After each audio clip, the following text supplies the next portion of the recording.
घेतली जाते ती जबाबदारी पुढे नेणं हे प्रत्येक कार्यकर्त्याचं काम असतं. या ठिकाणी जी काही जबाबदारी दिली जाईल ती पुढे नेऊ. राज्यामध्ये शिवसेनेला कमी पालकमंत्री बनले आहेत. अशातला काही भाग नाही. माननीय मुख्यमंत्री महोदय, माननीय उपमुख्यमंत्री महोदयांनी संवाद साधून त्या ठिकाणी निर्णय केलेले आहेत. या नेत्यांनी केलेले निर्णय मान्य करणं आणि पुढे नेणं कार्यकर्ता म्हणून आमची जबाबदारी आहे. अनेक शाळांमध्ये सीसीटीव्ही बसवण्याचा उपक्रम हाती घेतला तर बऱ्याच शाळांमध्ये सीसीटीव्ही बसवण्याचं काम प्रलंबित आहे. याचा निश्चितपणे विभाग आढावा घेतो आहे. ज्या ठिकाणी काही अपूर्तता असेल त्याची पूर्तता केली जाईल. साधारणपणे अपेक्षा आहे की कॉपीमुक्त परीक्षा ही संपन्न होत असताना त्याचा फायदा झाला पाहिजे.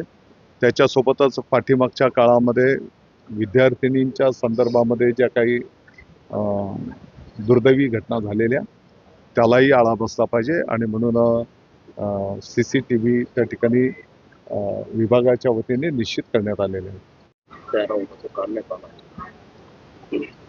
हॉल तिकीटवर जातीचा उल्लेख करण्यात आलेला होता, ही वस्तुस्थिती आहे. त्या संदर्भामध्ये विभागाच्या वतीने दिलगिरी व्यक्त करण्यात आलेली आहे. अर्थात त्याच्या पाठीमागच्या ज्या काही भावना होत्या की बाबा त्या विद्यार्थ्यांना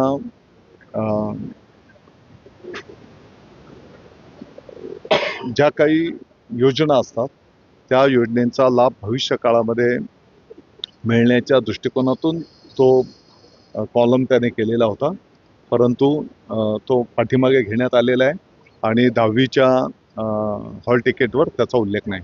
आपण परवाच्या बैठकीमध्ये किंवा देखभाल करायचं, माहिती द्यायची, मार्गदर्शन करायचं, आपल्या गावाबरोबरच जिल्ह्यामध्ये राज्यामध्ये कसं राबवणार, काय रूपरेषा?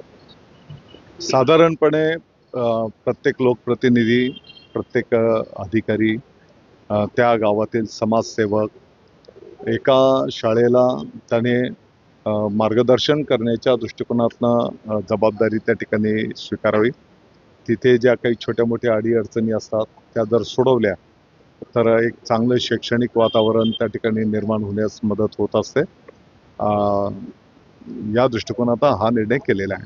बिंदू नामावली संपूर्ण राज्यामध्ये बिंदू नामावली असेल, पडताळणी असेल, हा एक कालबद्ध कार्यक्रम घोषित करण्यात आलेला आहे. त्याची अंमलबजावणी सुरू आहे आणि येणाऱ्या काळामध्ये शिक्षक भरतीच्या दृष्टिकोनातून तो महत्त्वाचा विषय असल्यामुळे त्याची अंमलबजावणी